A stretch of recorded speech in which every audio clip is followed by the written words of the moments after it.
What's up, y'all? We back at it with another chapter of Kagurabachi called Switch, Chapter 78. This chapter was amazing, start to finish. I will say I love the ending because my boy is back. We'll get to that point when we get to that point, but I'm just glad that they have returned. When it comes to your boy Hiko, I felt sorry for him in this chapter. I know I can't be the only one. Like, I was to the point where I'm like, this dude just keep taking L after L after L.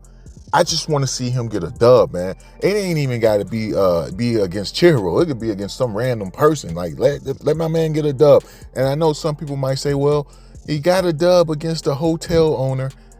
Man, we don't know nothing about that dude, so he really ain't had no clout, as far as like, oh yeah, he this guy's formidable. Yeah, he's about to get to. No, we only know what they told us about him in that same chapter that he died in. So I can't really count that as a real dub. I need to see your boy Hiko catch a real dub at some point, man, because I felt sorry for him in this chapter. It was to the point where, like I wanted to be like, yo, it's gonna be all right, man. Should get better, man. It always, you know what I'm saying? It always rain before it pours. Like, I wanted to say something to comfort this guy. Like, I just felt sorry for him. I mean, like, when you think about Sojo, and it's crazy because I said I like Hiko more, but now I'm thinking about, like, yo, your boy Sojo got so many dubs. The only L he took was against the MC. You know what I'm saying? Like, this dude even, like, he said something that we ain't hear no other person say in the series. This dude said, hey, yo, man, you know what? I want to fight Sheba. Like, I want to see what this guy can do. And we ain't hear everybody else who sees Sheba like, oh, yo, he about that business. Let's not fuck with him. But Sojo like, hey, yo, let me see those hands. So I might have to go back to, like, saying, yo, Sojo's a little bit better than Hiko because this, oh, man. But I think when he come back, Hiko might be a monster. He might be a monster when we see him return. I don't know. Let me know y'all thoughts on that situation. But we're going to get into this chapter, man. Make sure you subscribe, hit the bell for all notifications. Greatly appreciated. The chapter starts off, you got Hiko sitting there against the wall. He's crying. He's like he can't move. His body is totally exhausted. He's missing an arm. He lost his arm from your boy Samura. And you have it where Samura is walking towards him. He's like, yo, hey, yo, now then, I guess it's time I wrap things up. And, he's approaching your boy Hiko like, yo, you dead. There's nothing you can do. I'm going to eliminate you, bro. Make your wishes, call your people, tell them, what I'm saying, you ain't coming home. It's over for you. And then you got it where Chihiro is watching Samura. And he's like, yo, he's watching the situation in general. And he's saying it's only natural that your boy Hiko can't move. He used a superpower move and he exhausted and depleted all of his physical and spiritual energy. So it seems as if your strongest moves exhaust both of your resources, your physical as well as, your stamina as well as your spiritual energy. And he's like, yo, but what's going on with Samura? Like, this dude not only blocked that attack with his Phoenix, regeneration ability, but he still did other powerful moves as well as had his crow, watch over the city for several days, not just a couple moments, several days. And this guy doesn't seem to be winded at all. He's not even breathing hard. Like, this dude is still walking around like he's in peak condition. And you have it where Chihiro breaks down like, yo, the regeneration should be a heavy toll on itself. You only can regenerate until you run out of spirit energy. It's not a technique that can bring you back from death. The fact that he's constantly using it over and over should have been depleting his spirit energy. But no, it isn't. With him, he's still remaining normal. He's still walking fine.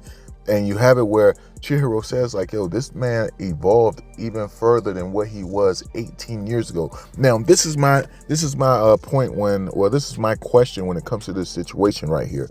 So you're telling me he gave his sword away or gave it back to, Chihiro's father after the war ended. So he didn't have his sword to train. So you're telling me he got this powerful from the moment he regained his sword back? And I'm assuming that's only been like a week or so. So you telling me he got this more powerful in just a week's time? Yo, Samura might be the greatest character in the whole series. Like, if Samura did this, imagine what the sword master has actually accomplished. Like, he's just been sitting in solitude this whole time. He's been in prison.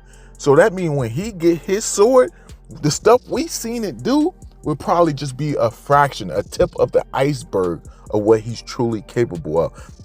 Now I see why they're thinking to themselves, well, now I see why Samura is saying like, yo, the sword master needs to die at all costs for my daughter's future. Because if that guy get free, hey, there's no tell. It's the end of the country. It's the end of the country if that guy gets free. And I kind of want to side with Samura now. Like, yo, just based off what Chihiro said in these first two panels about how strong Samura has became in 18 years, and we know he didn't have his enchanted blade with him.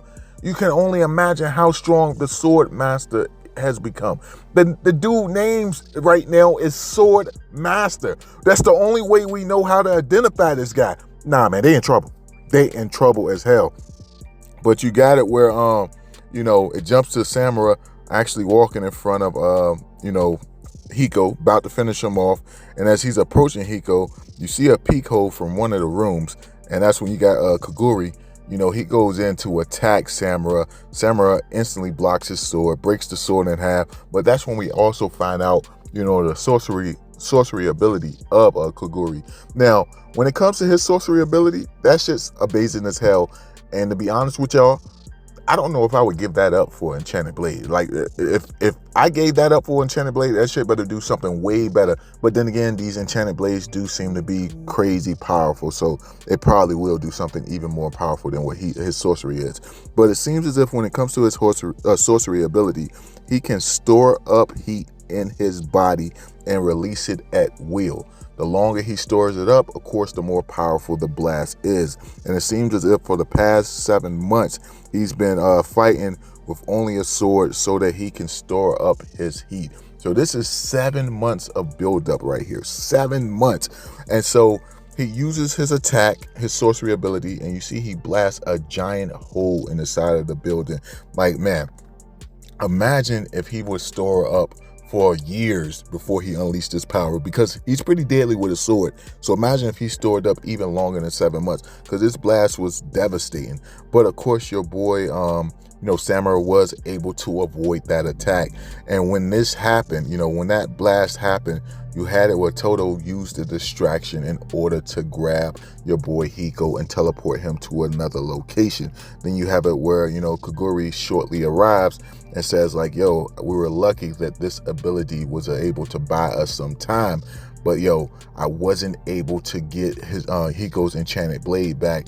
Not only that, I wasn't able to get the arm of Hiko back. So that means next time we see Hiko, he's not going to have an arm unless they do some crazy stuff where they take the arm of someone else, or I think that's the only thing they could do. Either take the arm of someone else or maybe sneak back in the building later and get his arm. I mean, that's the only two things they could do. But they're just saying like, yo, we took L's across the board. Not only did we not get Samura's daughter, we didn't finish him off. We lost the enchanted blade we had. Like, yo, we got no leverage here, and our contract with Samura is pretty much done for.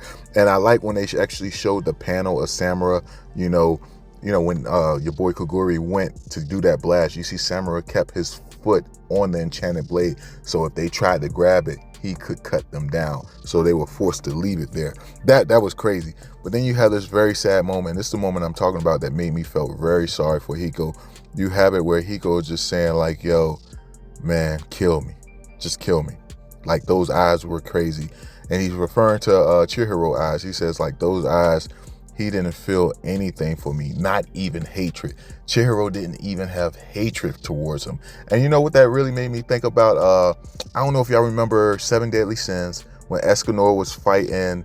Damn, I can't remember the guy name he was fighting, but it was the guy who had the ability where, if you had hatred towards him, you would get weakened or frozen, paralyzed, something along those lines. And you had it where he said that to Escanor, like, yo, be careful. You don't want to be struck by my commandment. It was one of the 10 commandments. And, you had it where Escanor said like, yo, oh, why would I feel bear hatred or any animosity towards someone who's beneath me? Like that's how I feel when I heard this moment of Hiko saying Chihiro had no feelings towards him at all. And you got it where your boy Hiko is crying. He's all bloodied up, tears running down his eyes. That's why I feel like this moment right here was just him becoming who he's going to be in the future. Like, he's going to come back as a straight monster because the one person he felt like he could relate to betrayed him, in a sense. Not necessarily betrayed him because they're on opposing sides, but betrayed his feelings, so to speak. And you're going to have it where he's going to feel like, hey, nah, man, I'm going to become a monster so I could eliminate the person who caused me this pain, which is Chihiro. So when he returns, it's going to be a crazy battle, man. Maybe it's just me who feels like that. You guys can let me know how y'all feel about the situation. But of course, it jumps back to Chihiro and Samura, and you have it where, Chihiro's telling Samura, like, yo, I know everything that happened on the island when it comes to the sword master, the crimes that he committed. Those were his crimes. And of course, you got it where your boy Samura is upset. He's saying Shiba must have told you. And you have it where they're pretty much conversing with one another. And they're saying your father isn't to blame. He made the weapons to protect his country. He did it for a noble deed. The sword master just took the swords and went a different path with them. Took his sword and went a different path with it. And of course, you got it where Samura tells him, like, yo, you need to step out my way or I will cut you down again. And you got it where Chihiro tells him, like, yo, you know why I did what I did? I did this to stop you. Your daughter needs you.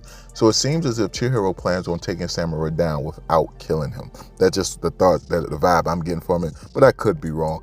And you got it where they're about to clash, but next thing you know, it jumps to your boy Yura while he's in town, and they're planning to go and attack the base of Azumi group. I can't remember their name, and I'm at work, so I can't like put it up on the computer screen so I can see it. But of course, you got it where they got this guy who created barriers around the base.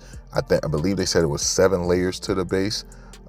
Actually, that's crazy. Next page, they actually show the name of the headquarters. The Kamunabi, hopefully I'm saying it correctly, headquarters. They actually showed the name. But anyway, you got it where, Yura is trying to break into this base. And they're saying these guys are prepared for Yura. They're saying, like, yo, no matter what he do, we'll let him get the first layer. We will take him down. There's 500 people in this building. Some of them are non-combatants, and then we got people that are combatants. And it seems as if Shiba is still working for this group, because they say in one of the panels that they sent Shiba as well as someone else to another location to watch out for something. And I thought Shiba was kind of trying to remain a mystery to these guys, or at least that's the impression I was given when we first heard about their interaction earlier in the series. But anyway, you got it where the tree guy starts using his roots. His roots are actually breaking through the first barrier, and you have it where Jura and them are planning to do something. Of course, Azuma and them are planning to counterattack. And then the chapter kind of ends with your boy Hakari waking up, and they asking him if he can move, and he says, yo, I'm at your service. That's how the chapter ends. I hope he has his full power return, and if that is the case, that's a chance that he could actually take the enchanted blade from your boy Samura while he's in battle with Chihiro, and it will give Chihiro the upper hand. Now, I don't know how that works once a person's actually holding the enchanted blade. We'll just have to wait and see. But all in all, amazing chapter, man. Fire all the way from start to finish. But let me know your thoughts down below, and I will catch you guys in the next one. Peace.